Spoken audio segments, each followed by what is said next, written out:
j'ai intitulé, j'ai rebaptisé, je pense, retraduit le titre de ce cours, Empirisme hérétique, qui est d'ores et déjà une retraduction, puisque le livre où vous pouvez trouver les articles de Pasolini sur le cinéma s'appelle, en français, L'expérience hérétique. Ceci dit, la traductrice Anna Rocky-Pulberg, qui l'a traduit en 1976 pour les éditions Payot, m'a dit un jour que c'était l'éditeur qui lui avait imposé le changement de titre, puisque le titre du livre original, donc le beau livre en français, est en blanc et rouge sur fond noir. C'était juste après la mort de Pasolini, c'était très spectaculaire. Et le livre, la différence, le livre italien est très gris, au contraire, extrêmement sérieux, comme un livre de grammaire. Il est marron. Et le titre lui-même a changé, donc sur volonté de l'éditeur, pour traduire, je suppose, de façon un peu plus spectaculaire, le fait que Pasolini avait une vie extraordinaire et donc avait vécu une expérience. Il venait de se faire assassiner sauvagement, c'était encore un grand mystère, qu'il est un peu toujours d'une certaine manière. Et donc on a choisi, c'est un choix éditorial, l'expérience hérétique. Pourtant le livre s'intitule Empirismo heretico. Empirismo heretico, ça ne veut pas dire autre chose que empirisme hérétique. Donc il y a un rapport de Pasolini avec l'empirisme qui est avéré. Donc j'ai choisi ce titre parce que c'est tout simplement le vrai titre du livre. Et le texte, puisqu'il est de tradition de parler d'un texte en particulier, là ça va être un peu compliqué. C'est un texte, il y a bien un texte qui est central et qui est aussi premier dans les textes de Pasolini sur le cinéma d'envergure théorique et qui est très célèbre et qui est même l'objet de grandes ambiguïtés au fond, puisque Pasolini était poète. Et ce texte s'appelle « Le cinéma de poésie ». Et c'est un titre très beau. Il n'a pas été le premier dans l'histoire à l'avoir utilisé, mais ça a eu une grande répercussion. Donc de là l'idée que Pasolini avait fait une sorte d'art poétique, avait expliqué son art, ce qui n'est pas vrai. Quand il parle de cinéma de poésie, il ne parle pas de ses propres films, ce qu'on a cru pendant quand même très longtemps. Hein. On l'a écrit pendant très très longtemps, notamment en France. Et j'ai intitulé le cours « Le cinéma de poésie et autres essais », parce que le cinéma de poésie n'est pas tout seul. Pasolini a écrit de façon assez fulgurante, comme tout ce qu'il a fait, plusieurs autres textes de sémiologie du cinéma. On peut appeler ça sémiologie du cinéma, sauf que la sémiologie est devenue quelque chose, la sémiologie du cinéma est devenue, quand lui s'est arrêté, quelque chose de tout différent de ce qu'il avait pu imaginer. Et donc, ce serait totalement faux de chercher des éléments, disons, professoraux, par exemple, de sémiologie du cinéma dans les textes de Pasolini, même si Pasolini revendique le rapport à la linguistique, revendique le rapport à la grammaire, revendique le rapport à la science du signe et discute dès le début avec Umberto Eco en Italie, avec Roland Barthes pour la France, avec Christian Metz, le véritable fondateur de la sémiologie, dont je crois vous entendrez parler le mois prochain par Marc Vernet. Pourquoi sémiologie ? Parce que Pasolini est dans les inventeurs. C'est en 1965 qu'il imagine parler de la sémiologie et du cinéma, et donc on ne l'avait pas fait jusqu'ici. Il y a plusieurs personnes qui s'y essayent. Mais Pasolini développe tout de suite une sorte de philosophie qui s'écarte tout à fait de la sémiologie des professeurs, qui va ensuite prendre son essor dans les universités jusqu'à devenir une mode mondiale pendant plus d'une décennie, enfin au moins 2 décennies, jusqu'à ce qu'ensuite il y ait d'autres approches dans les universités qui ne soient plus que la sémiologie. Voilà, donc Pasolini c'est avant. Alors le problème c'est qu'il y a un essai qui s'appelle Le cinéma de poésie, avec un titre donc très accrocheur, et puis il y a surtout à l'intérieur de ce texte, et même à l'intérieur de son titre, un motif central, et effectivement fondamental pour Pasolini si on cherche à approcher sa théorie du cinéma. Et il y a beaucoup de textes. Il y a une petite douzaine de textes qui s'appellent, à la suite, le scénario comme structure tendant à être une autre structure, la langue écrite de la réalité, qui elle aussi a un titre très parlant sur des idées de Pasolini, ou l'idée centrale de sa philosophie du cinéma, Il y en a une qui était Battute sul cinema, qui était traduite sur le cinéma, c'est-à-dire une discussion. Observation sur le plan séquence, dans laquelle apparaît, en 1900, c'est un article de 1967, dans lequel apparaît cette célèbre phrase la mort accomplit un fulgurant montage de notre vie. Donc l'idée que la mort est un montage de la vie. Et ensuite, être est-il naturel?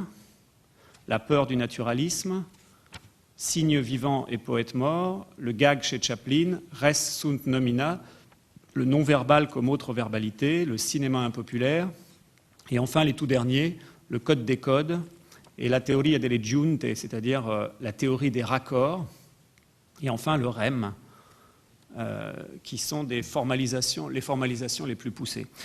Pasolini a écrit tout ça en un petit nombre d'années. Donc mon problème, c'est de choisir. Soit on parle d'un seul article, le cinéma de poésie, soit on parle au contraire de tous. J'ai choisi de ne pas choisir, c'est-à-dire de prendre les deux méthodes, et en même temps, les deux méthodes presque l'une contre l'autre, hein, comme Pasolini pouvait faire.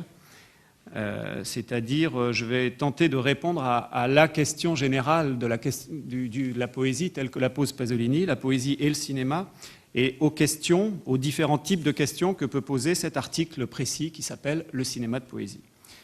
Voilà. Et en même temps, j'ai choisi de parler du cinéma de poésie, peut-être pas comme seulement un article ou seulement une idée, mais peut-être comme un concept, on pourrait dire, plus qu'un concept, même un opérateur théorique, c'est-à-dire l'idée qu'il puisse y avoir de la poésie dans le cinéma ou que le cinéma puisse avoir un rapport étroit avec la poésie ou qu'il y ait donc un cinéma de poésie, parce que c'est ça la revendication de ce titre, forme une sorte d'opérateur théorique qui est valable pour tout ce qu'écrit Pasolini, mais aussi au-delà. Voilà. Alors, le cinéma de poésie, donc, c'est le titre au départ d'une conférence qu'a tenu Pier Paolo Pasolini à Pesaro en 1965 dans le premier numéro du Festival du Nouveau Cinéma. Et cette époque-là, donc 1965, c'est une époque où, enfin, on peut dire que on peut essayer de le situer dans l'œuvre de Pasolini, et on va même le situer tout de suite visuellement. Le recueil de poèmes, le dernier recueil de poèmes qu'il a publié avant 1965 s'appelle « Poésie en forme de rose ». Donc pour un poète, évidemment, les poèmes qu'il vient de publier ont une importance, j'y reviendrai. « Poésie en forme de rose », c'est un recueil qui est sorti dans sa première édition en avril 1964 et dans sa deuxième en juin 1964. J'en parlerai tout à l'heure. Et puis le film qu'il a fait et qu'il a rendu célèbre, le dernier film qu'il a réalisé avant cette conférence de 1965, c'est l'Évangile selon saint Matthieu. Le début du tournage, c'est le 24 avril 1964, c'est-à-dire en somme juste au moment où il a rendu son recueil de poèmes et où le recueil sort chez Garzanti. Et le film sort le 4 septembre 1964 à Venise, au Festival de Venise, et en décembre à Paris. À Paris, il est projeté à la Mutualité et il est discuté par un certain nombre d'intellectuels à l'intérieur de Notre-Dame de Paris, ce qui provoque toutes sortes de polémiques. On est pour, on est contre. On trouve que c'est tout d'un coup, Pasolini semble être un religieux ou quelqu'un qui tout d'un coup devient un catholique ou revendique le catholicisme, ce qui n'est pas tout à fait le cas. Mais son film est véritablement, enfin, après coup, on s'aperçoit que son film est, quel que soit le problème religieux ou pas, un chef-d'œuvre. Alors, je voulais commencer par là, c'est-à-dire vous montrer déjà quelque chose qui, d'ailleurs, me paraît, sans aucune réflexion, de façon purement intuitive pour chaque spectateur, qui apparaît comme poétique, tout simplement. Le début de ce film, qui est exactement l'époque où Pasolini va se mettre à s'intéresser à cette question et va inventer cette idée de la poésie au cinéma, qui n'a aucun caractère d'évidence au fond, hein, puisqu'il n'avait pas commencé par là. Il avait commencé par Hackathon en 1961, Mama Roma en 1962, et il avait fait un court-métrage qui est un court-métrage stupéfiant, qui est l'un de ses plus beaux films, qui s'appelle La Ricotta, en 1963. Et il avait fait aussi un autre film non classique, c'est-à-dire qui n'est pas de fiction, mais qui est d'un moyen-métrage et de forme documentaire, de recherche, disons, qui s'appelle La Rabbia, la rage, et dont je vous montrerai un petit extrait en fin de parcours. Voilà.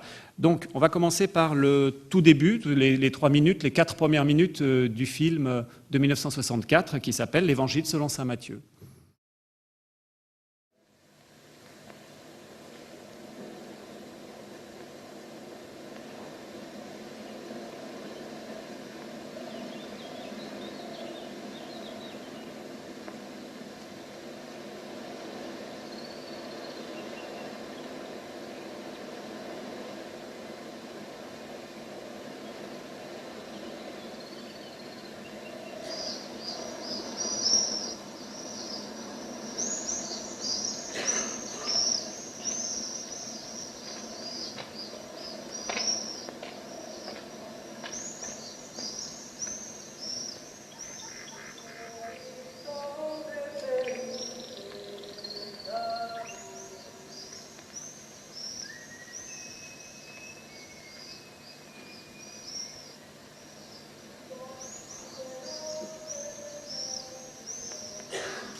Bon, pardon pour les sous-titres anglais, c'est ma faute, mais l'histoire est un peu connue.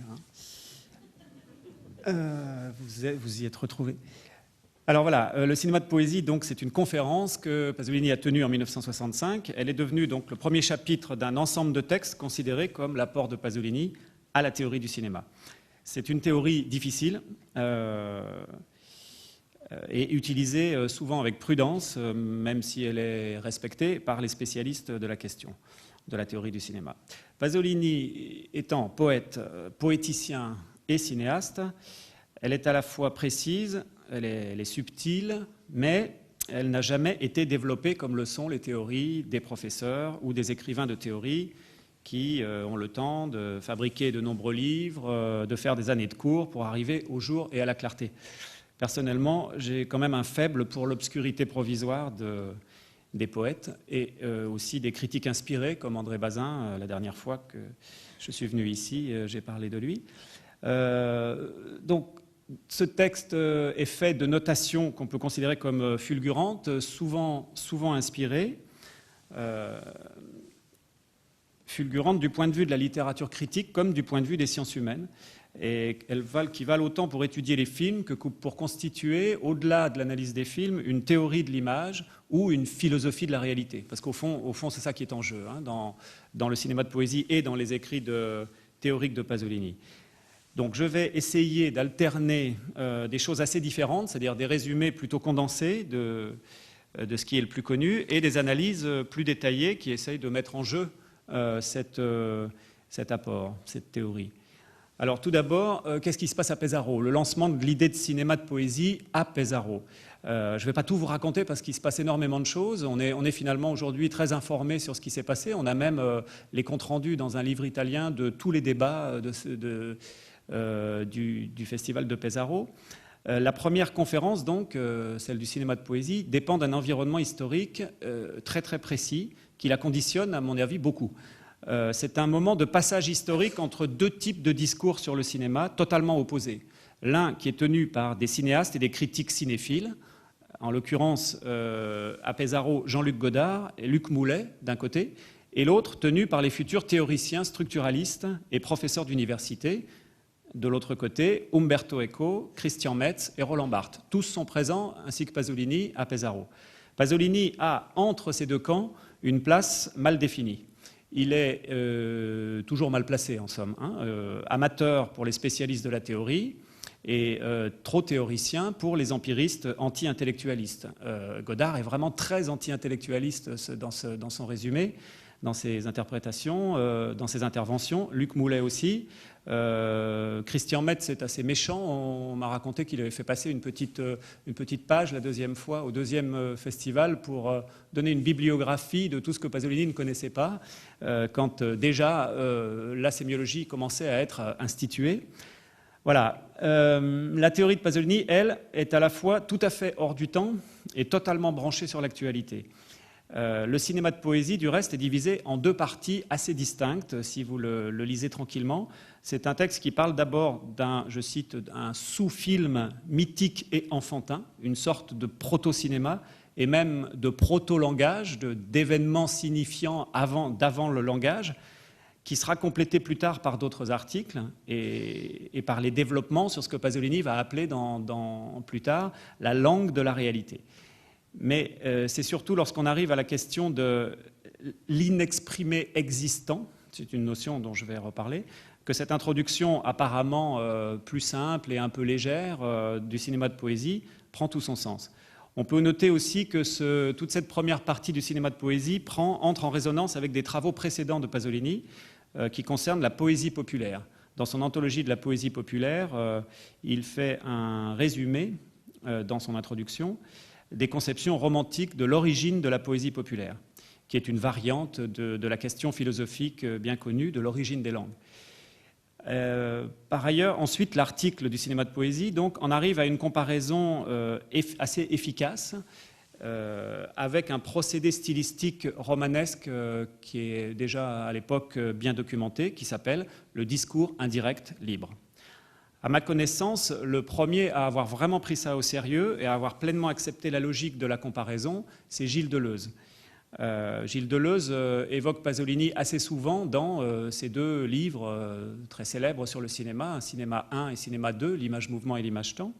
Alors, je vais passer tout de suite au résumé. Enfin, le résumé que donne Gilles Deleuze me paraît le plus clair, même s'il pousse un petit peu Pasolini au-delà même de lui-même.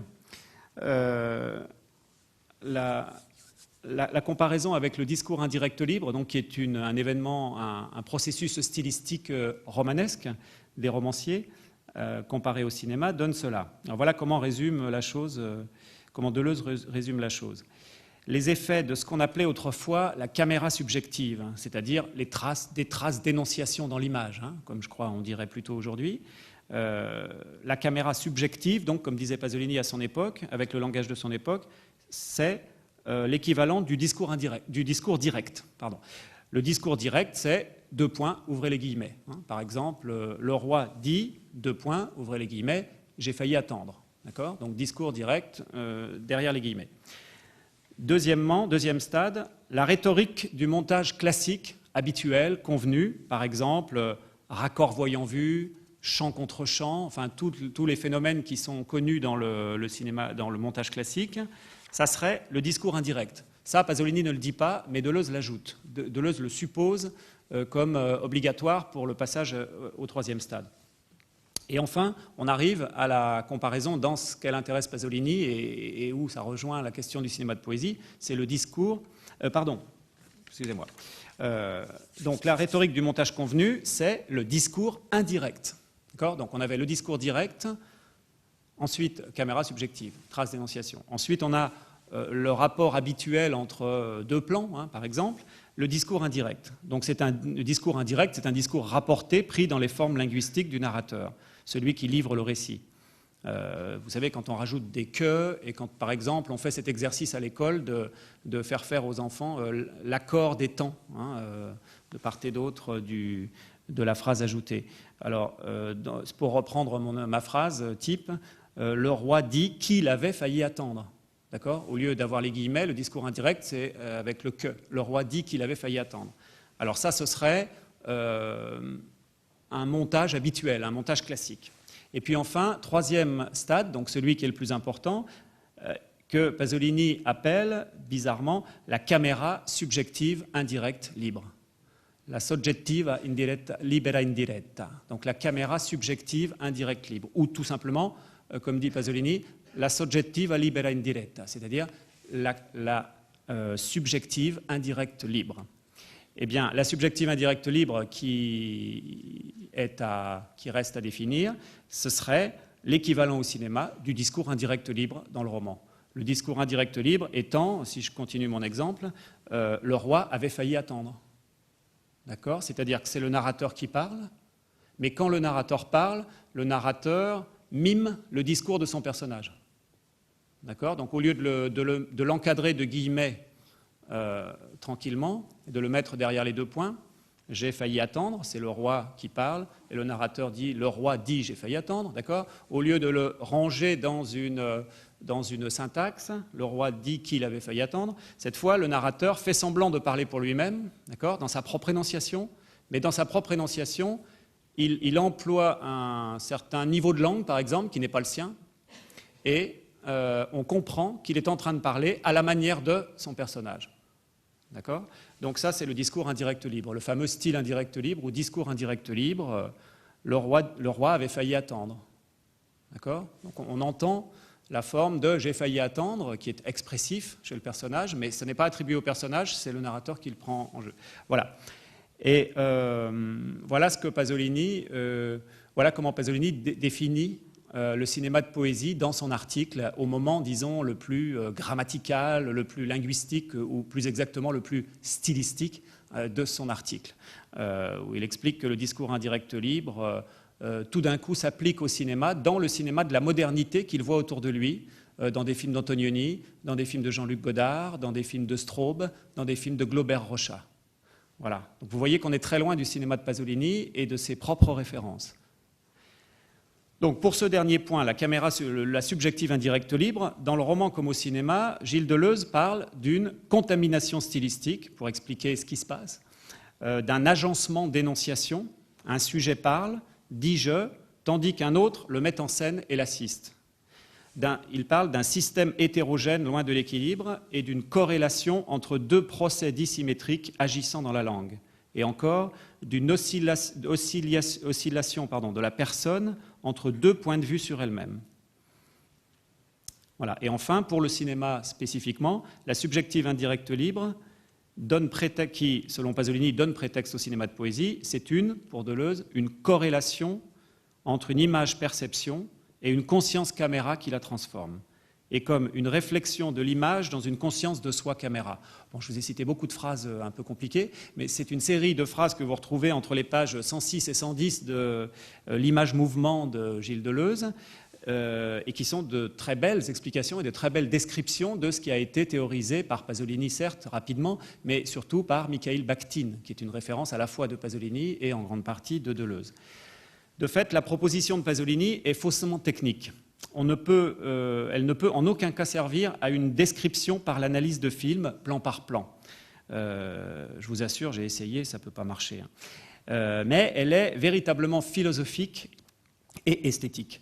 Elle ne peut être expliquée, à mon avis, et comprise que par abstraction et par le ressenti, pas par une explication précisément sémiotique, linguistique, qui fonctionnerait quand on fait une analyse plan par plan. Selon moi, André Bazin l'avait déjà parfaitement exprimé dans un article sur Viaggio in Italia, sur Voyage en Italie de Rossellini, un article très célèbre qui s'appelle « Défense de Rossellini, lettre à Guido Aristarco ». Je vous résume très très rapidement. Ingrid Bergman, le personnage donc, du film, le personnage d'Ingrid Bergman, voit Naples comme une touriste, à travers, je cite Bazin, une conscience de bourgeoise médiocre. C'est-à-dire que finalement, elle ne va voir que ce qu'on est censé voir quand on est un bon touriste. Rossellini, en revanche, quand il fait le film, voit la ville à travers ses yeux, mais sa conscience à lui est celle, je cite Bazin, d'un artiste de grande culture. Et donc, il y a contamination entre le regard de l'auteur sur ses personnages et le regard de ceux-ci sur la ville de Naples et sur les choses. Il y a donc un système de double vision, un système de conscience à l'exposant. Et ce qui a été montré chez Rossellini par Bazin, c'est finalement tout à fait ce que Pasolini explique avec une métaphore stylistique dans le cinéma de poésie. Donc malgré les apparences sémiologiques, c'est une pensée pragmatique d'origine critique et non une pensée théoricienne d'obédience structuraliste. Alors maintenant, un résumé de la problématique de la distinction prose-poésie appliquée au cinéma. Après, donc, les deux façons de définir la poésie propre du cinéma qu'on trouve dans l'article. D'un côté, le rapport du cinéma à une sorte de proto-langage inarticulé, et d'autre part, dans la deuxième partie, le processus stylistique de la subjective indirecte libre. Pasolini en donne une troisième, un peu plus simple, un peu plus facile à comprendre, un peu plus classique. Je dirais qu'elle est sous-entendue dans la conférence, on ne la trouve pas si explicitement que ça dans la conférence, mais elle est très explicite dans au moins un entretien donné au Cahier du cinéma à la même époque. Et celle-ci, peut-être qu'on la connaît plus facilement d'ailleurs, ou on la retient plus facilement. Les films écrits en cinéma de poésie, c'est-à-dire dans la langue technique de la poésie, c'est-à-dire à la mode des nouveaux cinémas, avec tous ces auteurs que je viens de vous citer, sont ceux où, je cite, « on sent la caméra ». Voilà, ça c'est l'espèce de boutade, comme dit Pasolini, qui va essayer de donner une explication sur ce que c'est que ce nouveau formalisme et comment on pourrait essayer de l'expliquer d'une manière théorique. Qu'est-ce qui rassemble ces films du nouveau cinéma ? Puisque Pesaro, donc, c'est l'invention d'un festival qui va essayer de prendre en compte ce que c'est que le nouveau cinéma en 1965, dans le monde. Et c'est pour ça que on a rassemblé, Adriano Apra, qui est à l'origine, a rassemblé des cinéastes importants de cette époque et surtout en pleine création et en plein renouvellement de la langue du cinéma. Et Pasolini essaye de théoriser la nouvelle langue du cinéma, en quelque sorte, mais qui n'est pas la sienne. Donc, cette définition est donnée par analogie avec une définition de la poésie par les mots du poème qui seraient sentis dans leur fonction grammaticale. C'est-à-dire, serait un poème, un vers poétique, le moment où tout d'un coup, malgré l'habitude que l'on a de l'utilisation soit d'un élément morphologique, soit d'un élément syntaxique, tout d'un coup, on ressent à nouveau la primauté, en quelque sorte, l'invention, la forme grammaticale de la chose, alors qu'on l'a oublié dans la prose. Donc ce serait une distinction, c'est une des définitions possibles de la poésie. Pasolini le reprend donc pour le cinéma, en reprenant cette chose que finalement il n'a pas inventée, mais qui a souvent été remarquée, de la caméra qu'on sent ou qu'on ne sent pas. Alors, cette nouvelle idée, je vais m'y attarder un peu plus tout à l'heure, elle implique deux séparations, deux distinctions. La première sépare cinéma de prose et cinéma de poésie. Donc, de fait, cinéma de prose, c'est le cinéma, grosso modo, classique, on ne sent pas la caméra. Et le cinéma de poésie, c'est le cinéma, disons, formaliste, on sent la caméra, et c'est ce qui le différencie. Mais on a une seconde distinction, qui ne recoupe pas la première. La seconde distinction que fait Pasolini, c'est entre ce qu'il appelle le cinéma poétique, de nouveau ce sont des classiques, et le cinéma de poésie. D'accord ? Donc d'un côté, vous avez prose-poésie qui est remis dans le cinéma, donc cinéma de prose, cinéma de poésie, mais vous avez aussi dans la poésie deux types de poésie au cinéma, deux types de poésie dans les films, deux types de cinéma poète. Vous avez d'un côté le cinéma poétique, et alors là, on retrouve des classiques. Pasolini cite Chaplin, Dreyer, Mizoguchi. En eux, si vous voulez, émerge la poésie des choses. On a une poésie diffuse. On ressent qu'il y a de la poésie instinctivement et immédiatement, mais il n'y a pas de langue, de langue technique de la poésie. Ce n'est pas grammatical. Tandis que le cinéma de poésie, ce sont les modernes, Antonioni, Straub, Godard, Glaubert-Rocha. Leur poésie est déclarative, mais Pasolini va jusqu'à dire qu'elle est forcée, qu'elle est formaliste. Il est sous-entendu ici une critique, quand même, d'un cinéma formaliste. Au fond, dans tout ça, le plus important, je pense, c'est le geste de séparation. De fait, au fond, il n'y a aucune raison logique d'importer une distinction a priori complètement littéraire, la distinction entre la prose et la poésie, dans le cinéma, qui ne possède aucune tradition en ce sens. Si vous y réfléchissez, il n'y a jamais eu de rime, de quatrain, d'octosyllabe, c'est-à-dire la première définition de la poésie ne s'est jamais appliquée historiquement au cinéma. On n'a jamais distingué les poètes des prosateurs. Il n'y a jamais eu de romans de cinéma et de poèmes de cinéma qu'on pouvait définir clairement avec des règles. Donc il n'y a pas eu de règles au départ. Et par ailleurs, le cinéma semble tout à fait homogène dans son expression. Dans une intervention théorique tardive qui s'appelle l'ambiguïta, l'ambiguïté à la Biennale de Venise en 1974, donc à la fin de sa vie, qui est également pastiché dans son roman inachevé qui s'appelle Pétrole, sous un titre franco-italien à double entente, Merci. Merci, c'est la fin de la conférence, quand le conférencier remercie la salle, il dit merci. Mais c'est aussi le mot italien merci, qui veut dire marchandises au pluriel. Les merci, ce sont les marchandises. Et c'est un texte que j'ai traduit autrefois, il y a très longtemps, en 1987, quand j'ai traduit les écrits sur le cinéma pour les presses universitaires de Lyon.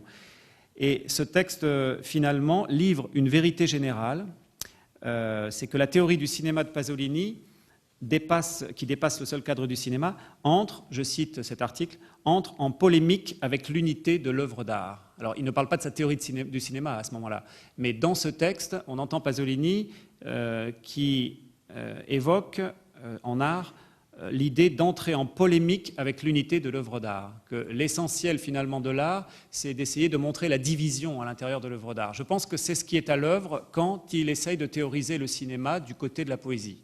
C'est la division qui importe.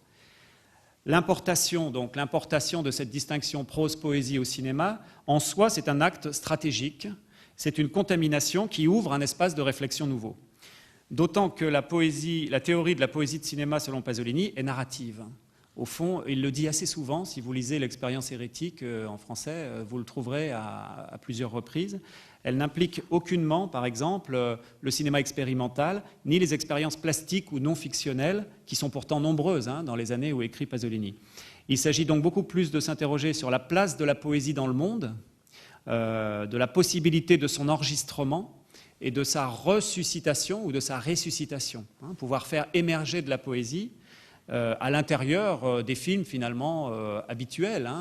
Il ne s'agit pas de créer une école de cinéma poétique, ni celle de Pasolini, ni de chercher chez les expérimentaux ou chez les modernes l'endroit où il y aurait des poètes plutôt que des prosateurs, mais il s'agit à l'intérieur du cinéma en général, quel que soit le film, de grande diffusion ou du film considéré comme un film totalement artistique et élitiste, l'endroit où la poésie du monde, parce que ça c'est aussi un autre problème des poètes évidemment, c'est que la poésie n'est pas seulement dans la technique de la poésie et dans la construction des poèmes, mais la poésie est quelque part, enfin c'est une vieille tradition de la réflexion sur la poésie.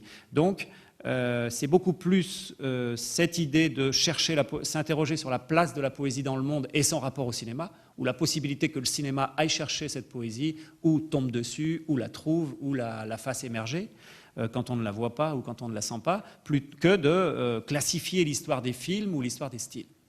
Ce qui peut être une ambiguïté dans la lecture de Pasolini. Alors ensuite, une petite question subsidiaire, au passage, est-ce que la théorie du cinéma de poésie vaut pour les propres films de Pasolini ? C'est une vraie question, on peut en débattre, mais il me semble qu'il est un peu vain de savoir, au fond, si les films de Pasolini entrent ou pas dans la catégorie du cinéma de poésie.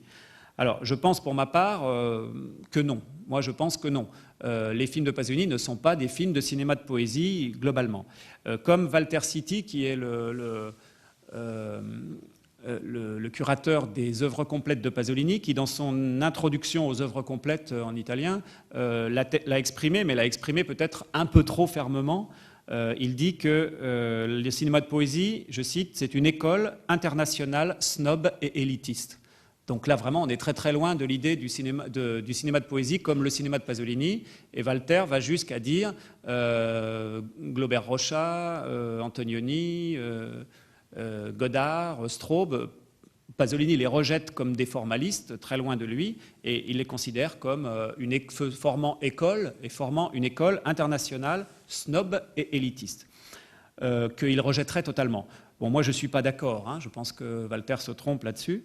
Bien sûr que Pasolini se range dans la catégorie du cinéma poétique et non pas du cinéma de poésie.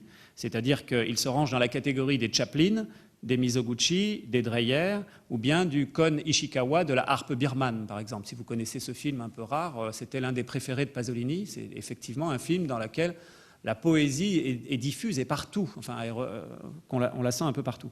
Donc Pasolini se rangerait plutôt de ce côté-là, Mais il éprouve, à mon avis, un évident intérêt, y compris dans ce qu'il écrit et dans sa théorie, pour ces formalistes contemporains, français, brésiliens, italiens, qui sont aussi ses amis. Donc il est en réalité, il est en relation et en discussion avec cette école internationale, peut-être, snob peut-être, élitiste peut-être. Et alors, pour la question donc des propres films de Pasolini, plusieurs films peuvent être mis à l'épreuve des différentes définitions qu'il donne du cinéma de poésie. Barthélemy Amingal, dans mon souvenir, avait su, dans une conférence que j'ai entendue il y a très très longtemps à Lyon, dans mon souvenir, il avait su brancher les promesses formalistes assez hésitantes du jeune cinéaste Pasolini à l'idée ou à la fable de l'incroyant bourgeois et marxisant qui raconte l'histoire du Christ à travers les yeux de Matthieu, l'évangéliste issu du peuple, son narrateur. Vous avez reconnu l'Évangile selon saint Matthieu, et je me souviens donc que Barthélemy Amingal avait défendu cette thèse qui disait que l'Évangile selon saint Matthieu, c'est un film qui est peut-être écrit en cinéma de poésie, parce que Pasolini, mais il tirait ça d'entretiens de Pasolini, où Pasolini avait raconté effectivement cette fable, que je suis athée, je suis marxiste, et je réalise l'Évangile selon saint Matthieu. Donc, je suis obligé de me mettre, de voir à travers les yeux d'un croyant, et ce croyant s'appelle Matthieu. C'est pour ça que j'appelle mon film l'Évangile selon saint Matthieu, et non pas la Passion du Christ, comme on le fait généralement au cinéma. À ma connaissance, Pasolini est l'unique cinéaste dans toute l'histoire du cinéma, alors que c'est le scénario le plus filmé du monde, à avoir précisé de quel évangile il s'inspirait quand il faisait son film. Et de fait, il l'a respecté, puisqu'il a tourné à la lettre les épisodes qui sont contenus dans l'Évangile selon saint Matthieu, mais pas ceux qui sont dans les 3 autres évangiles. Et de fait, il raconte qu'il se met à la place de Matthieu. Alors on peut effectivement aller chercher dans le film pour voir s'il y a des effets d'abord formalistes, il y en a, et pour voir s'il y a des effets l'idée que vous voyez, comme je vous racontais tout à l'heure entre Deleuze et Bazin, cette idée que Pasolini regarderait son personnage de Matthieu avec une certaine idée, donc il serait marxiste athée, et puis il y aurait son personnage de Matthieu qui voit la vie du Christ, mais qui le voit avec une autre vision. Et il y aurait contamination entre ces deux visions, donc cinéma de poésie. Voilà, ça peut se défendre, hein. C'est pas tout à fait impossible de le dire comme ça. Il me semble qu'effectivement, il ne faut pas oublier que l'Évangile selon saint Matthieu, c'est son troisième long métrage de fiction, et il a totalement bouleversé son style. Donc, il a fait des expériences tout à fait formalistes, volontairement. Il a volontairement cassé, absolument, après quelques jours de tournage, cassé totalement tout son style. Et vous avez vu déjà, dans les quelques minutes que je vous ai montrées, vous avez vu cette espèce de coup de zoom sur la maison qui est extrêmement étrange, qui ressemble vraiment pas du tout à ce qu'on voit dans Hackathon ou dans Mama Roma, où Pasolini ne connaissait même pas l'usage du Pansinor, c'est-à-dire l'objectif qui faisait zoom à cette époque-là. Il voulait même un hélicoptère pour filmer le baptême du Christ, qu'on n'a pas pu lui accorder pour des raisons financières, donc il a fait un coup de zoom en montant sur un rocher. Mais il y a toutes sortes de choses extrêmement bizarres par rapport au style habituel de Pasolini dans l'Évangile selon saint Matthieu, parce que Pasolini s'est rendu compte que s'il avait ce respect sacral avec des panoramiques d'observation comme il l'avait fait devant des païens, devant des sous-prolétaires de Rome pour Hackathon et Mama Roma, ça serait terrifiant pour la Passion du Christ, parce que ça deviendrait un film saint-sulpicien. Donc il a décidé de casser tout et de faire le contraire. Voilà. Alors peut-être qu'effectivement on peut se dire que c'est un film exceptionnellement de cinéma de poésie. Il y a aussi Florence Bernard de Courville qui, dans un livre qui n'est pas encore paru, a essayé de montrer l'importance de la théorie du cinéma de poésie dans la trame profonde de Oedipe Roi. Je trouve que c'est assez convaincant. Et moi, de mon côté, j'ai tenté de décrire le geste empirique qui est à l'œuvre dans La Rabbia, que je vous ai cité tout à l'heure et dont je vous montrerai un petit extrait à la fin de la séance.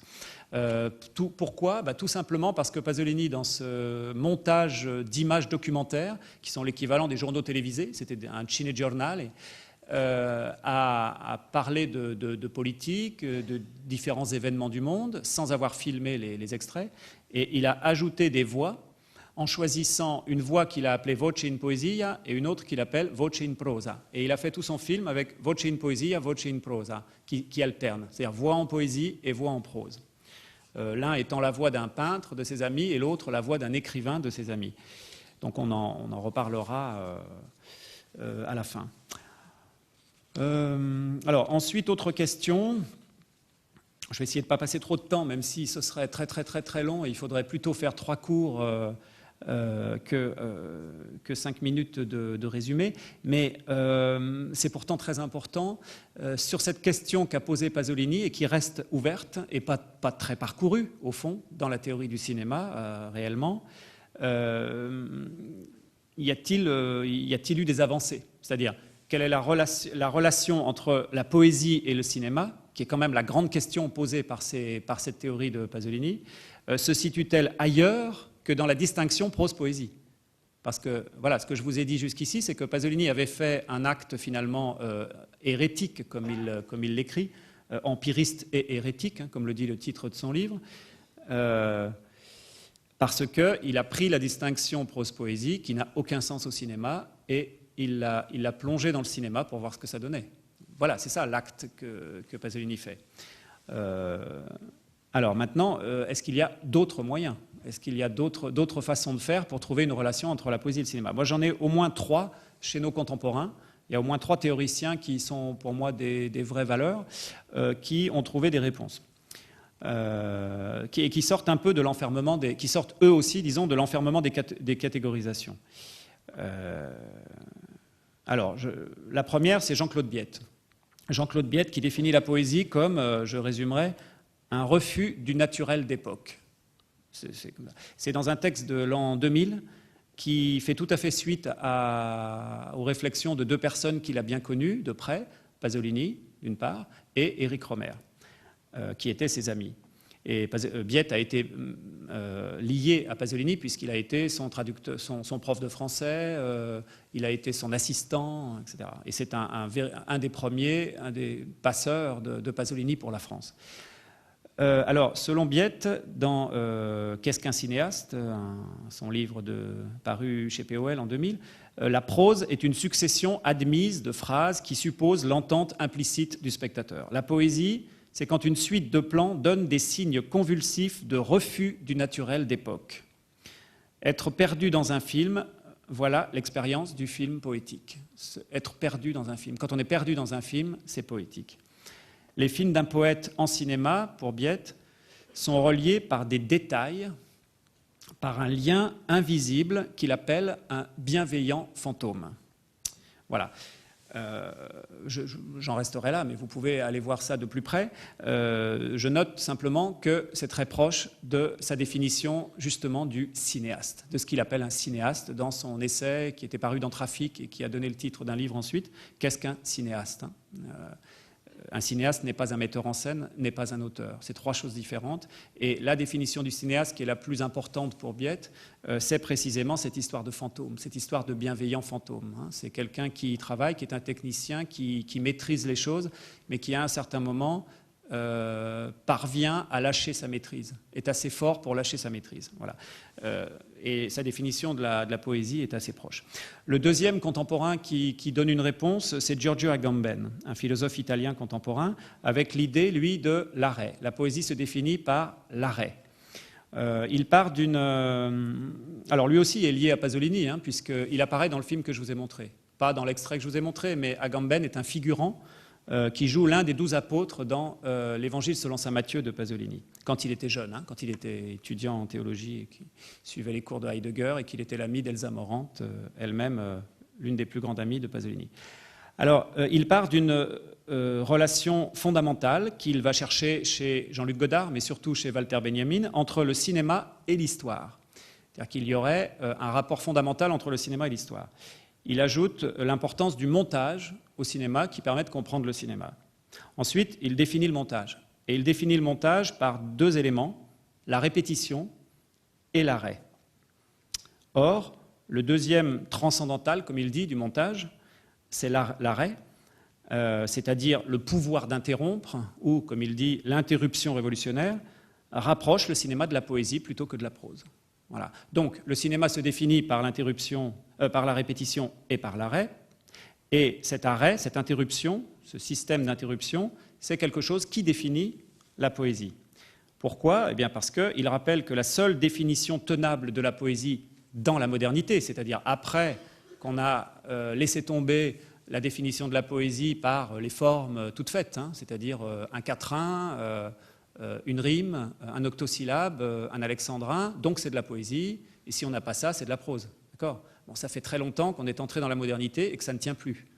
Avec le vers libre, ça ne tient plus. Donc, on doit trouver d'autres solutions. Donc, vous avez toute la poétique moderne qui essaye de trouver d'autres arguments.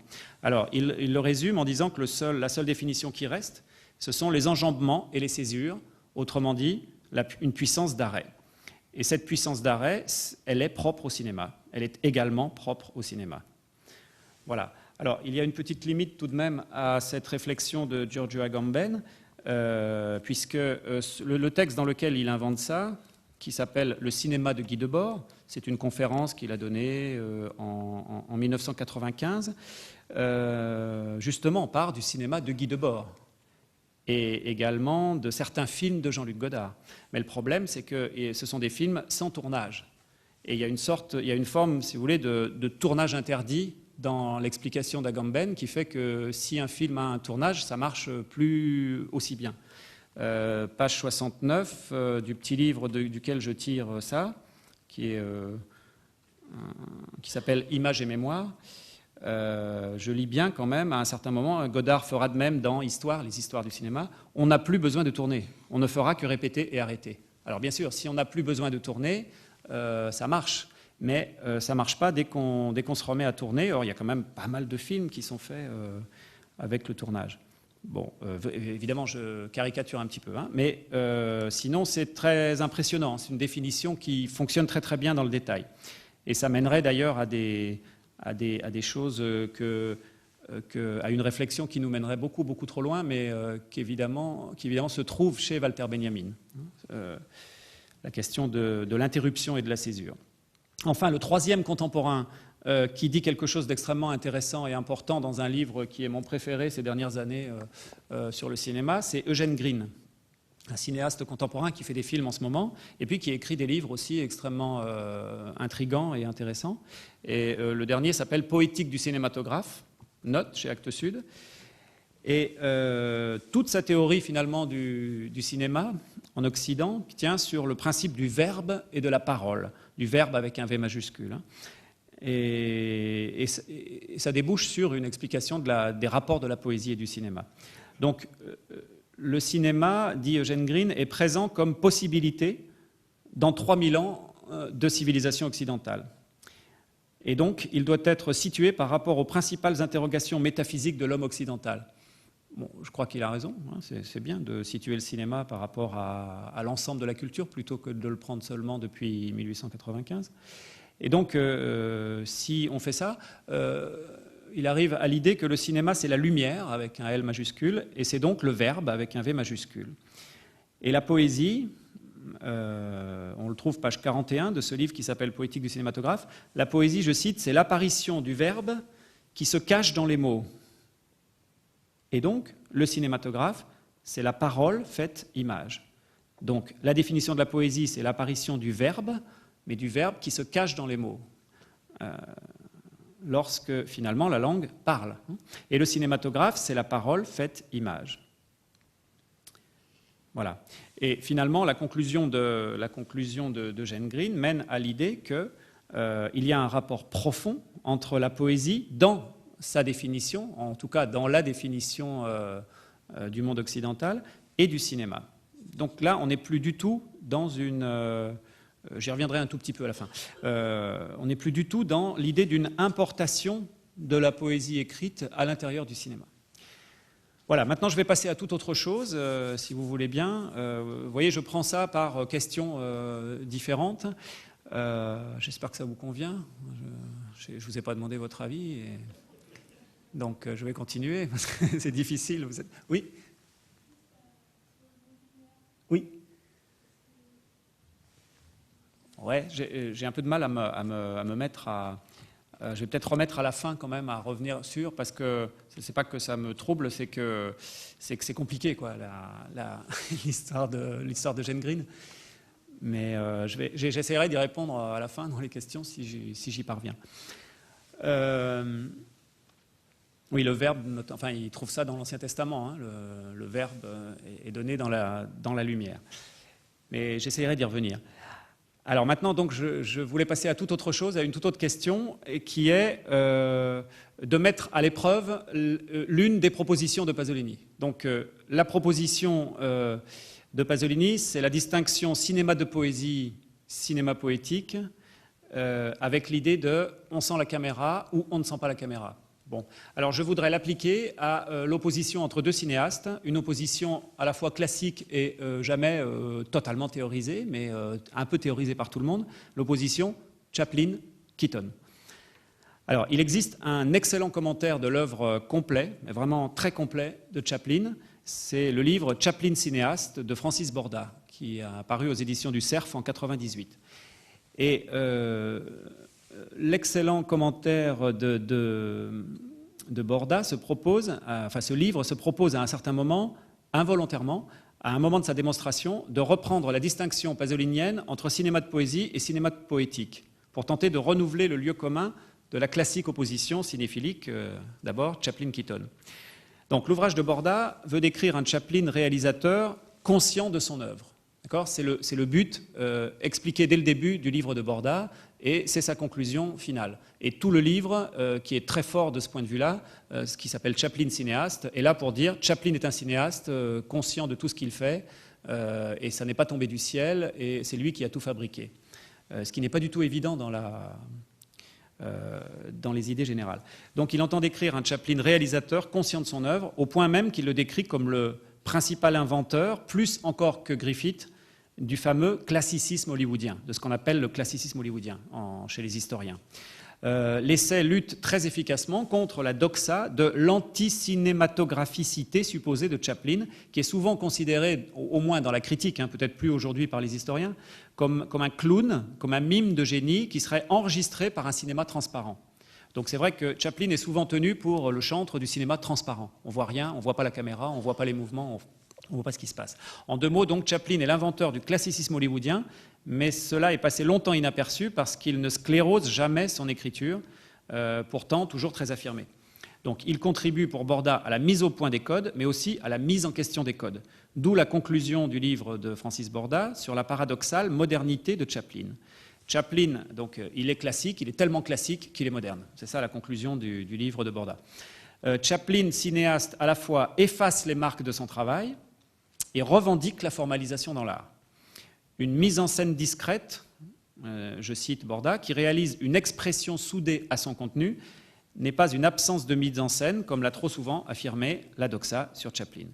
Borda embrigade à ce moment-là, un petit peu abusivement, Pasolini dans cette opinion commune, en citant un extrait de l'article, justement, Le cinéma de poésie, sur la séquence du combat de boxe de City Lights, Les Lumières de la ville, de 1931. Alors voilà ce que dit Pasolini. La caméra était immobile, donc je ne sais pas si vous vous souvenez des Lumières de la ville et le combat de boxe. La caméra était immobile et prenait un quelconque plan général, point, on ne la sentait pas. Effectivement, Pasolini dit que c'est un exemple où on ne sent pas la caméra. Le texte original en italien, c'est un qualsiasi totale. Donc c'est mal traduit dans l'expérience hérétique en 1976, mais c'était correctement traduit dans la première publication en français dans les cahiers du cinéma. Parce que le texte, le cinéma de poésie, avant d'être dans le livre, en 1976, a été publié dès 1965 en français dans les cahiers du cinéma. Et donc, un qualsiasi totale, ça veut bien dire un quelconque plan général, et non pas un plan d'ensemble, comme il est dit dans l'autre traduction. Et donc Pasolini se tromperait techniquement, puisque, dit Borda, la séquence est faite de plans en mouvement, et non pas arrêtés, avec une caméra arrêtée, et dans un format de plan moyen large. Bon, je trouve que Borda est un petit peu formel, parce qu'on pourrait aussi bien parler d'un demi-ensemble qui serait focalisé sur des figures qui dansent en combattant, et on pourrait noter bien d'autres effets de balancement de la caméra, mais enfin, on ne va pas entrer dans les détails parce que ça nous prendrait vraiment beaucoup de temps de regarder ce petit morceau. On va en regarder d'autres. Mais l'observateur de Chaplin, c'est-à-dire Borda, trouve un intérêt à l'erreur. Il trouve que l'erreur de Pasolini est utile. Voilà ce qu'il dit. L'inexactitude de Pasolini renforce néanmoins son argument. Voici l'exemple même d'une expression si soudée à son contenu qu'elle devient insensible. Entre guillemets, on ne la sentait pas. Donc, Pasolini pense que la caméra ne bouge pas, qu'on ne sent pas la caméra, mais Borda remarque que la caméra bouge, et pourtant, on a l'impression que rien ne se passe. On ne sent rien du tout. Voilà. Donc, paradoxalement, Pasolini a raison dans son erreur. On ne sent pas la caméra, et pourtant, il y a du formalisme, mais le formalisme est tellement fort, donc d'où définition du classicisme parfait. Hein, on cache ses traces. C'est une des définitions du classicisme en art, en général. Alors, je n'ai pas le temps de vous montrer la scène entière du combat de boxe, mais je vous propose un parcours express à travers 3 films de Keaton et Chaplin pour suivre, contester et continuer en même temps la proposition de Francis Borda. Donc, son livre commence sur l'affirmation que Charlot est indissociable du cinéma tel qu'il est inventé en son temps. Le mime Charlot ne s'est jamais produit sur une scène avant d'apparaître chez Mack Sennett, et ses tout premiers gestes comiques sont faits en fonction du cadre. Dès le premier film, ces gestes comiques sont inventés en fonction de la caméra, en quelque sorte, hein, à la différence de ceux qui ont commencé dans le music-hall et qui entrent ensuite dans le cinéma. Conclusion de Borda, donc, hors cinéma, pas de Charlot. On pourrait même aller jusqu'au bout et dire, comme il dit, sans Chaplin cinéaste, pas de pantomime de Charlot. Pas de pantomime qui ne soit cinématographique après 1914, année du premier Charlot. Donc, la forme construite par le cinéaste, le choix des cadres, le style du découpage-montage, c'est-à-dire du découpage avec anticipation du montage, dont Chaplin va très vite devenir le maître absolu, et même le maître tyrannique, précède le contenu du film burlesque. C'est-à-dire la forme construite par le cinéaste précède le contenu du film, le contenu du burlesque, c'est-à-dire le personnage de Charlot. D'accord ? Donc, ce que dit Borda, c'est Chaplin précède Charlot. Il y a d'abord Chaplin qui travaille, le metteur en scène, et avant que Charlot existe, et Charlot est fonction de ça. Mais Borda se contredit plus de 150 pages après cette affirmation historique, tout à fait fondamentale, lorsque, dans son chapitre sur les mouvements d'appareil chez Chaplin, il en vient à la comparaison avec Keaton. Et au moment donc où il reprend sans le savoir la distinction de Pasolini entre cinéma de poésie et cinéma de prose. Puisque à ce moment-là, Borda reprend l'idée de la caméra que l'on sent, ou de la caméra qu'on ne sent pas. L'intérêt pour nous de cette reprise est qu'elle historicise parfaitement l'opérateur pasolinien, sentir la caméra, ne pas sentir la caméra. Alors, c'est inutile que je vous montre des exemples de mouvements de caméra de Chaplin évoqués par Borda, parce que vous les connaissez parfaitement. Ils forment le classicisme parfait, c'est-à-dire la norme de l'immense majorité des films et des productions audiovisuelles de la planète depuis les années 20. Ce sont des mouvements de caméra dont on oublie jusqu'à l'existence en regardant une scène de film. Par exemple, panoramique ascendant ou panoramique descendant qui découvre un objet ou un personnage qui va se mettre à faire l'action. Ou bien recadrage par des panoramiques qui suivent un mouvement de personnage dans la scène filmée, ou travelling d'un personnage lorsqu'il marche. C'est-à-dire qu'on a tendance à totalement oublier qu'il y a un mouvement d'appareil, tellement la convention veut qu'on recadre un personnage qui commence à bouger, on suive un personnage qui se met à marcher, etc. Par opposition, Borda donne l'exemple d'un plan sophistiqué du film de 1928 réalisé par Edward Sedgwick, The Cameraman, l'opérateur, avec Buster Keaton. Donc il donne un exemple de mouvement de caméra qui, lui, va être tout à fait visible, montré, explicite, à la différence de ceux de Chaplin qui sont toujours transparents en quelque sorte. Alors on va regarder cet extrait. C'est un plan du caméraman, l'opérateur, de Buster Keaton.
Voilà, alors c'était la toute fin, hein, le dernier plan. Et on avait un panoramique qui était un mouvement de caméra qui tout d'un coup découvre le gardien du stade. Vous vous rappelez que l'opérateur, c'est quelqu'un qui veut devenir un documentariste, hein, qui veut faire de l'actualité, donc il cherche un sujet. Et il faut savoir que Keaton adorait le baseball. Le commentaire de Borda sur ce plan est le suivant. Je cite, « La caméra qui a suivi l'aspirant opérateur tombe sur un gardien ahuri. Ce plan est, je cite, brillant visuellement et beaucoup plus mémorable, voilà ce que dit Borda, que ceux de Chaplin parce qu'il produit, je cite toujours, un retournement de situation de fort impact dramatique. Mais pour cette raison même, il n'est pas chaplinien, car il détourne l'attention sur l'arbitraire de la représentation. À l'opposé, je cite toujours Francis Borda, il y a chez Chaplin une volonté quasi puritaine de faire émaner la forme du contenu. D'accord ? Donc on est sur les questions de où est la forme, où est le contenu, qu'est-ce qui est premier, qu'est-ce qui est second. Et donc ici, on a quelque chose qui n'est pas chaplinien parce que ça détourne l'attention sur l'arbitraire de la représentation. Donc on est bien dans la question pasolinienne, hein, puisque Pasolini juge au départ, et même si vous regardez le texte en marxiste, les jeunes cinéastes formalistes, qu'il trouve trop formalistes. Et ici, Borda dit qu'en gros, Keaton est plus formaliste que Chaplin. Et donc, on sent la caméra, on voit le mouvement d'appareil. Le mouvement d'appareil, tout d'un coup, montre la beauté, le talent du monteur et du metteur en scène. Outre qu'on touche ici la contradiction irrésolue de la thèse de Francis Borda, puisqu'il vient de dire que soit le contenu émane de la forme, comme il le disait au début, c'est-à-dire Charlot émane de Chaplin, comme il le dit au début de son livre, soit la forme émane du contenu. Chaplin écoute le monde. Borda devrait préciser que le corps de Charlot dansant est aussi une forme, ou bien même que la morale d'un travelling peut constituer un contenu, entre guillemets. Mais au-delà de cette contradiction, nous comprenons surtout que ce qui est en jeu, c'est bien la place de la poésie. C'est-à-dire la poésie du monde, la poésie dans le monde et la poésie du cinéma. Nous sentons aussi qu'avec Keaton et Chaplin, avec Paul Valéry et Roman Jakobson, ainsi que les théories littéraires, ne suffisent peut-être plus à définir la poésie. Quoi que puissent en penser les poètes écrivains, seulement écrivains, ou les professeurs de lettres. Donc il y a peut-être une modification de ce problème de la poésie à partir du moment où existe le cinéma. On va essayer d'aller un petit peu plus loin en considérant chez Chaplin un mouvement, alors chez Chaplin cette fois, où il est censé y avoir des mouvements transparents, où on ne sent pas la caméra, en considérant un mouvement infiniment plus insondable que ce que veut en retenir Borda en général. Mais Francis Borda, bien sûr, parle de ce film et de ce mouvement que je vais vous montrer à l'instant, et qui est extrait de Limelight, qui est la fin de Les Feux de la Rampe, de 1952, donc beaucoup plus tardif. Borda, en l'occurrence, pour le film que nous allons voir, toujours ferme sur sa ligne, de la forme qui émane, enfin de sa seconde ligne, de la forme qui émane du contenu, dit que la fin de Limelight montre, je cite, des mouvements âpres, sans séduction et indissociables du sens et de l'émotion. Oui, mais on peut aussi dire le contraire. On va voir. Donc on va regarder maintenant la fin de Limelight, où vous allez reconnaître d'ailleurs Keaton, qui est en train de regarder Chaplin mourant. Enfin, le personnage de Chaplin en train de mourir.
là, vous avez vu un mouvement d'appareil totalement incroyable. Hein. C'est le dernier qui part du linceul, qui part en arrière et qui découvre la ballerine qui voit sans voir celui qu'elle aime. On ne saura jamais si elle sait qu'il est mort ou pas quand elle est en train de danser, et c'est la fin du film.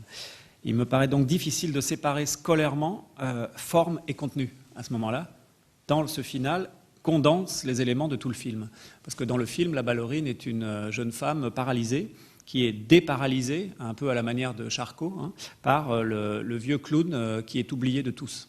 Et à la fin, tout est merveilleux, c'est elle qui redevient célèbre quand elle redevient danseuse, mais c'est lui qui repart dans la rue, et finalement elle lui offre un dernier gala qu'il fait avec un vieil ami qui n'est autre que Keaton. Le vrai Keaton qui lui-même, dans la réalité de la production hollywoodienne, était à la place du personnage de Limelight, c'est-à-dire était réellement perdu. N'était plus nulle part. Donc c'est d'une incroyable cruauté de la part de Chaplin de faire jouer à Keaton le rôle qu'il est en train de tenir, lui, qui est célèbre, riche et qui n'a jamais été oublié, à l'intérieur de Limelight. Enfin, vous voyez, il y a énormément de choses. Et on voit à la fin, ça fait partie de l'intensité de cette scène, on voit debout derrière, vous l'avez peut-être vu avec ses bretelles, hein, juste à la fin de leur show commun, Keaton, qui est en train de regarder Chaplin mourir comme Molière en scène. Hein, comme disait Bazin a écrit parmi ses plus beaux textes sur ce film et sur cette fin. Puisqu'il dit que c'est Bazin qui dit que Chaplin se représente comme mourant en scène, comme Molière était mort sur scène. Voilà, alors il y a toutes sortes de choses, hein, un transfert d'énergie quasiment libidinal, hein, puisqu'il doit épouser cette jeune femme qui finalement va épouser le jeune homme debout qu'on voit à côté, un transfert d'énergie du vieux clown vers la jeune femme qui ne peut plus épouser. André Bazin dit qu'on assiste à ce moment précis à un transfert des âmes. C'est ça qui se joue peut-être dans ce mouvement d'appareil, c'est-à-dire ce que j'appellerais à mon tour une métamorphose à vue d'une sorte de transfert préanalytique, hein, comme Charcot, comme le professeur Charcot à la Salpêtrière, avec une sorte de transmigration entre deux artistes à travers un processus qui est spécifiquement filmique, puisque c'est un mouvement de caméra qu'à la fois on sent et on ne sent pas à ce moment-là. Tout le jeu donc de cette visibilité-invisibilité de l'expression, parce que c'est ça qui se joue, de l'affirmation-retrait de cet arbitraire de la représentation dont parle Borda, se fabrique justement, à mon avis, sur l'hésitation du voir de la danseuse. Ses yeux passent sur le cadavre de son bienfaiteur et de l'homme qu'elle aime, sur le corps mort de son analyste sauvage, étendu sur un divan, dans une autre scène, qui est cette coulisse de cinéma, un corps mort qui est déjà regardé par le visage triste et depuis le début de sa carrière volontairement inexpressif et mort du vieux Keaton, qui juste avant qu'il devienne beckettien, vous savez, juste avant qu'il joue le film de Beckett. Mais il ne le voit pas. Les yeux de la danseuse ne voient pas. Il voit sans voir, et donc sans doute la mort. Voilà, où commence la poésie, où finit la prose. C'est ce qu'on devrait se demander à la manière de Renoir, hein, qui faisait dire ça, vous vous rappelez, à Anna Magnani dans Le Carrosse d'or, où finit le théâtre et où commence la vie. Là, ce serait où commence la poésie et où finit la prose. Parce que c'est d'une toute autre manière que par la transparence des effets propres au classicisme qu'ici, Chaplin rend invisible son travail. Ce n'est pas par la transparence qu'il rend le travail invisible, mais c'est par le travail. Il ne cache rien, il n'a rien à cacher, parce que, tout simplement, il construit une hésitation prolongée entre le voir et le non-voir, entre le senti et l'insensible. C'est donc, au fond, sur la question qui m'occupe, Éric Rohmer, qui sans doute avait raison, dès 1965, lorsqu'il avait été interrogé par les Cahiers du cinéma sur la conférence de Pasolini, le cinéma de poésie, paru le mois précédent dans la même revue. Donc, je vous l'ai dit, le cinéma de poésie a été traduit immédiatement après Pesaro dans les Cahiers du cinéma en français. Et le mois suivant, on interroge Éric Rohmer sur « Et vous, que pensez-vous de cette distinction entre la prose et la poésie ?» Et Éric Rohmer dit des choses extrêmement intéressantes, et notamment une phrase tout à fait incroyable, et tout à fait dénuée d'ironie. Il dit « C'est un cinéaste », il parle de Robert Bresson, du cinéma de Robert Bresson, et il dit « C'est un cinéaste chez qui la présence de la caméra se sent, même par son absence, si j'ose dire. La caméra est effacée, Mais cet effacement même indique qu'elle pourrait être là. On sent énormément chez Bresson le cinéaste. Voilà. Alors maintenant, on peut passer à Keaton, si vous voulez. Vous avez compris que Borda, sans le savoir, reconstruit l'opposition Keaton-Chaplin en faisant du premier, au sens donc des catégories inventées par Pasolini, un représentant du cinéma de poésie. Donc le panneau travelling du caméraman fait sentir la caméra, donc cinéma de poésie. Et le second, c'est le maître du cinéma poétique. La poésie est interne, elle émane du contenu, dit Borda. Mais comment est-ce qu'on pourrait en rester là aussi avec Keaton? Le monde de Keaton est géométrique, c'est le monde qui est géométrique. C'est là sa poésie, mais au sens de la poésie du monde, justement, pas au sens de sa technique poétique, pas au sens de ses effets poétiques ou son travail filmique de poésie. En somme, pas seulement de son cinéma de poésie. Alors maintenant, je vais essayer de vous montrer comment, peut-être bien, Keaton, c'est aussi du cinéma poétique. Et finalement, ça dépasse le cadre de la seule technique du cinéma de poésie. Alors on va regarder deux extraits, s'il vous plaît, on va les enchaîner.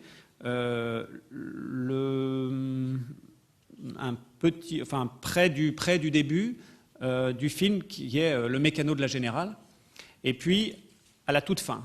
Et ce sont les relations de Buster avec les femmes qui est en jeu. Et les machines. Et les locomotives.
Voilà, une extraordinaire machine célibataire tout en étant marié.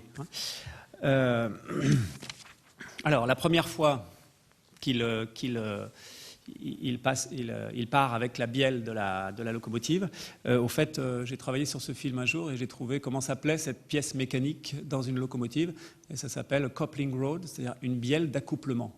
Ce qui est même totalement extraordinaire. C'est le mot, ça ne s'invente pas, hein, c'est le mot mécanique. Donc, la première fois, Johnny est célibataire. C'est une véritable machine célibataire, hein, comme celle de Picabia.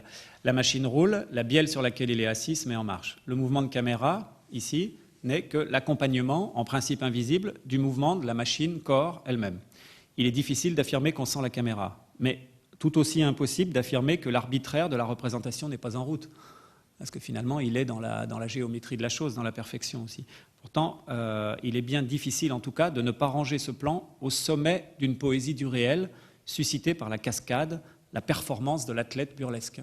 D'ailleurs, il a risqué sa vie. C'est une des choses, c'est un des moments où Keaton risque sa vie. On ne dirait pas comme ça, mais il y a eu une dizaine de répétitions et il a fini par se convaincre de le faire parce qu'il suffisait que la machine s'enraye un tout petit peu, glisse un tout petit peu sur le rail et il aurait été déchiqueté. Et ça, évidemment, là encore, ça ne se perçoit pas du tout. La pièce mécanique, donc, s'appelle une bielle d'accouplement. Et pourtant, il est très étonnant, malgré ce titre, que le final, ce final proprement stupéfiant, ne produit aucun happy end. Comme toujours, il y a des happy ends chez Chaplin, mais il n'y a pas de happy end chez Keaton. En tout cas, ce n'est pas un happy end conventionnel, mais c'est plutôt une espèce de fantasme gay, hein, ou un fantasme pour les gays, c'est-à-dire empêchement du baiser conjugal et invention d'un superbe geste masturbatoire retourné vers un homme, deux hommes, puis tout un régiment. J'espère que vous serez d'accord avec moi. J'interprète un petit peu. C'est Pasolini qui était gay, c'était pas Keaton, mais je pense que ça marche pas mal. Et ce qui se joue ici, donc, c'est ce transfert interminable du mouvement, en tout cas, dans ce dernier plan totalement incroyable, et qui marque vraiment la fin du film, vous l'avez vu, qui ne cesse de passer entre le corps, la machine et le cinéma lui-même, à la fois machine et corps-cerveau, ou bien conscience-caméra, comme disait Deleuze dans son commentaire du cinéma de poésie de Pasolini. Peut-être donc que la conclusion la plus sûre de ce passage par le burlesque et la poésie du burlesque est-elle la constatation suivante, qui se trouve ailleurs, finalement, que ce que je vous ai montré. Comme Chaplin, comme Keaton et quelques autres, Pasolini se filma lui-même dans certains de ses films, dans certains des films qu'il réalisa, ce qui constitue sans doute un des plus simples, mais aussi un des plus efficaces moyens pour couper court à toute spéculation ou affoler toute certitude sur la place de l'auteur et de sa subjectivité, qu'elle soit sentie ou pas sentie.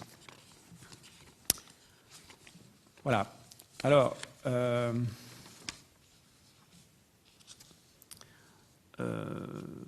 je vais passer un peu des choses qui seraient trop longues et qui seraient la théorie, disons, la théorie poétique de Pasolini, hein, c'est-à-dire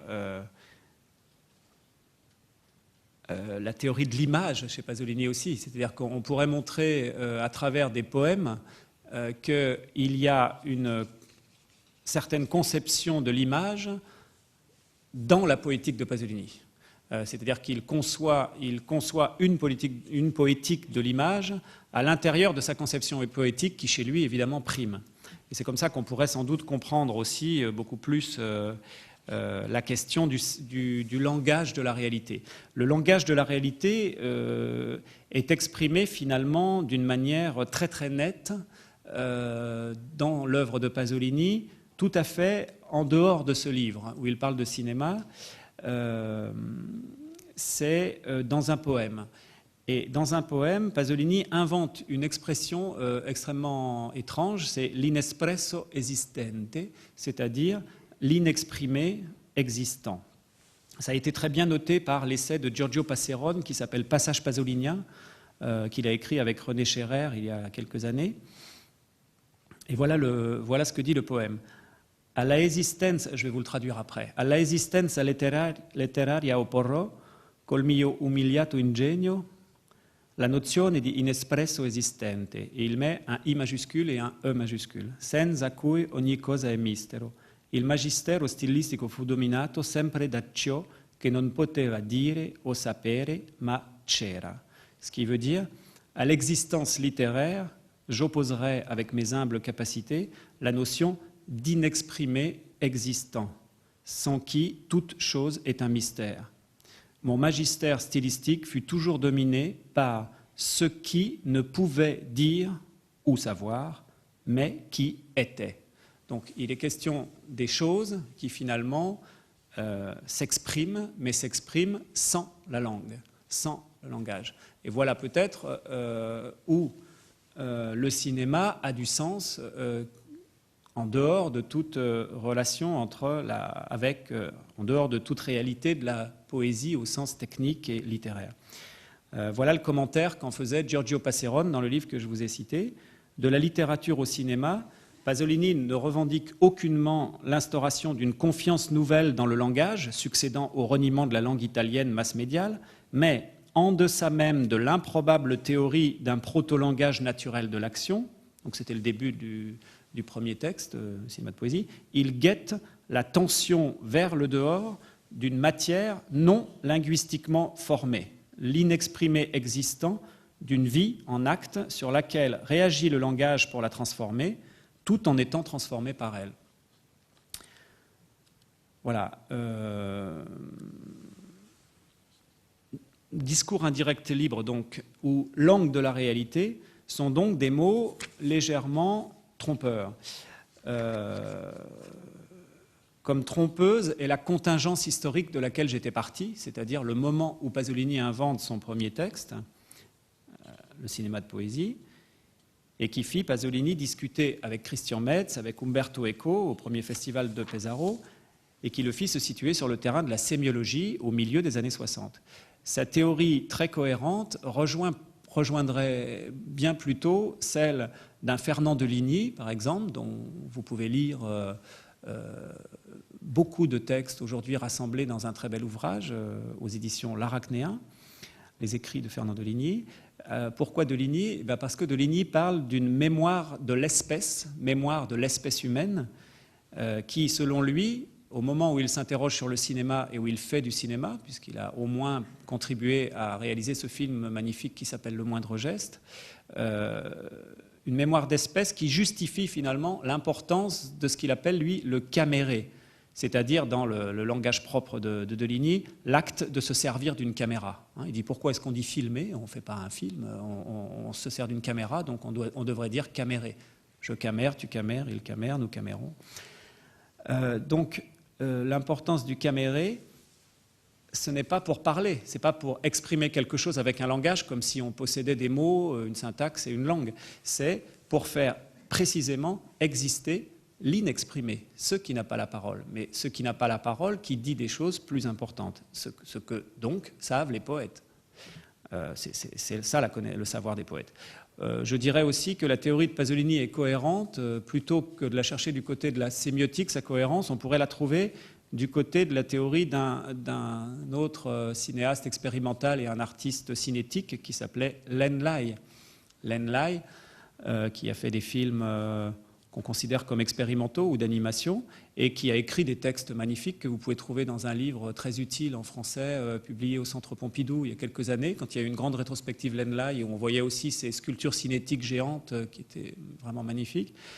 Et on trouve dans ces textes sa théorie qui revient plusieurs fois de ce qu'il appelle le vieux cerveau.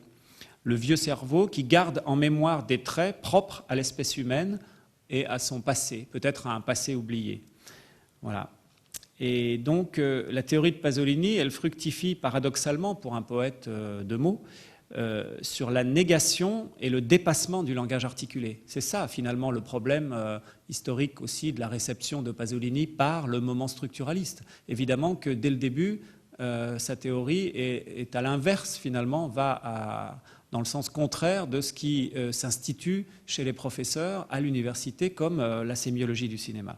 Donc sa théorie fructifie sur le dépassement du langage articulé pour aller vers des conceptions qu'on pourrait dire éthologiques finalement du monde et de la nature. Donc que les deux auteurs que je viens de citer, donc Deligny et Len Lai, aient développé une pensée, une compréhension du monde qui passe par le trait, et non plus par la parole articulée, n'est peut-être pas si éloigné de Pasolini. Si l'on pense qu'il ébauche une relation dans un entretien en décembre 1966, qui est recueilli donc dans l'Expérience hérétique, et qui essaye de se servir de la proposition de Roland Barthes d'élargir la notion d'écriture. Quand Barthes parle d'écriture au sens dans son livre, par exemple, Degré zéro de l'écriture, qui était un des livres préférés de Pasolini et sur lequel il a beaucoup écrit dès 1955, parce que c'était des contemporains. Et donc Barthes élargit la notion d'écriture pour en faire autre chose que le style d'un écrivain. Et à ce moment-là, sur cette question, Pasolini hasarde une idée. Peut-être que l'écriture repère avec le cinéma sa nature de signe et réacquiert son archaïque nature figurale. C'est-à-dire l'écriture tomberait du côté de sa nature figurale avec le cinéma s'il y a écriture plutôt que du côté de sa nature de signe. Voilà. Alors maintenant, je vais conclure, et avant de conclure, je voudrais vous montrer, comme promis, un extrait de La Rabbia, donc un film de 1963 que Pasolini n'a pas tourné puisque c'est ce qu'on appelle un film de montage. C'est un film de montage, c'est une commande qu'on lui a faite à partir d'un cinegiornal, et donc d'un producteur qui avait en sa possession des kilomètres de pellicules des films d'actualité, de documentaires qu'on passait au début des séances, c'est-à-dire l'équivalent de ce qui aujourd'hui est le journal télévisé, qui n'existe plus au cinéma parce que la télévision a pris le relais. Alors, Pasolini a réalisé une 50aine de minutes qui s'appelle La Rage, donc La Rabbia, et qui parle de la guerre froide, de l'époque de la guerre froide, de l'état du monde entre l'après-guerre et 1963. Alors, évidemment, il y a toutes sortes d'incidences politiques, en l'occurrence. Il y a des poèmes de Pasolini qui sont utilisés pour la bande-son. Mais ce qui est intéressant pour moi ici, pour aujourd'hui, c'est qu'il a inventé de façon totalement empirique, en l'occurrence, on peut le dire, une distinction dans le cinéma entre la prose et la poésie. Et il a fait une tentative qui est unique, moi j'en connais pas d'autres, de films où on alterne ce que moi j'appelle des chants et des discours, c'est-à-dire de la prose et de la poésie. Donc ça permet de s'interroger de façon extrêmement simple, mais aussi extrêmement profonde, et chacun peut le faire en regardant le film, c'est-à-dire qu'est-ce qui est poétique au cinéma et qu'est-ce qui est prosaïque. Donc Pasolini décrète par la voix que ici nous sommes devant de la prose, ou bien que ici nous sommes devant de la poésie. Donc il choisit deux amis. L'un, c'est Renato Guttuso, qui est un peintre, disons, expressionniste, contemporain de Pasolini, et l'autre, c'est Giorgio Bassani. Giorgio Bassani, donc, c'est celui qui a écrit le roman de Ferrare, Les Lunettes d'Or, Le Jardin des Finzi Contini, qui a fait entrer Pasolini dans le cinéma, qui lui a fait faire du cinéma. Et sa voix est une voix extrêmement douce, extrêmement subtile, avec des inflexions très douces, et c'est la voix en poésie. Pasolini appelle ça voce in poesia. Et la voce in prosa, c'est donc Renato Guttuso, qui représente des Christ, des images d'une extrême violence cruelle et colorée, et sa voix est celle de l'interpellation politique. Et ça, c'est la voix en prose. Voilà. Et donc, chaque fois qu'on a la voix en poésie ou la voix en prose, on est obligé de s'interroger en se disant, mais pourquoi donc cette partie filmée devrait être considérée comme de la poésie, ou pourquoi devrait-elle être considérée comme de la prose? Donc voilà. Et il y a un jeu avec une troisième voix pour être complet. Et la troisième voix, c'est celle que Pasolini n'a pas construite. C'est la voix du speaker, la voix d'époque, qui est assez vulgaire et qui commente les actualités. Et de temps en temps, Pasolini la garde. Évidemment, c'est dans la prose qu'il la garde. Alors, on va regarder ce petit extrait, puis ensuite, je vous dirai quelques mots de conclusion.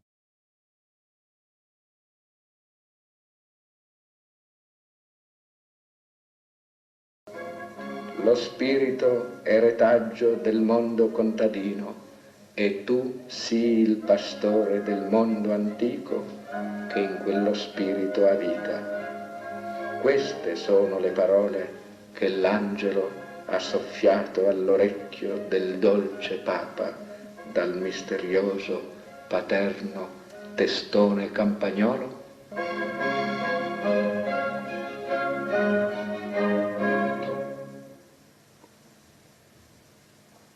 Una nazione che ricominci la sua storia ridà, prima di tutto agli uomini, l'umiltà di assomigliare con innocenza ai padri. La tradizione è una grandezza che si può esprimere in un gesto. 1000 padri lo videro e attraverso loro, nei secoli, è diventato puro come il volo di un uccello, elementare come il moto di un'onda. Ma solo la rivoluzione salva il passato. Bon, c'est un morceau un peu court et coupé un peu au hasard. Vous avez juste entendu la voix de Guttuso, la voix de la prose.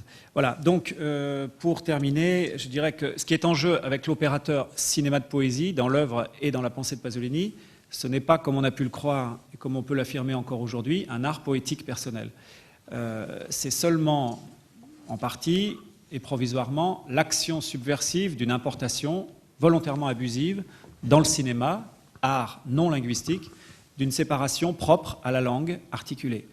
C'est surtout, plus fondamentalement, une manière de prendre en compte le rôle particulier, et aujourd'hui encore minimisé dans les études culturelles, de sciences humaines et d'histoire de l'art, du cinéma à l'ère de sa reproductibilité technique et à l'ère de l'avènement du capitalisme, c'est-à-dire tout au long du XXe siècle et jusqu'à aujourd'hui.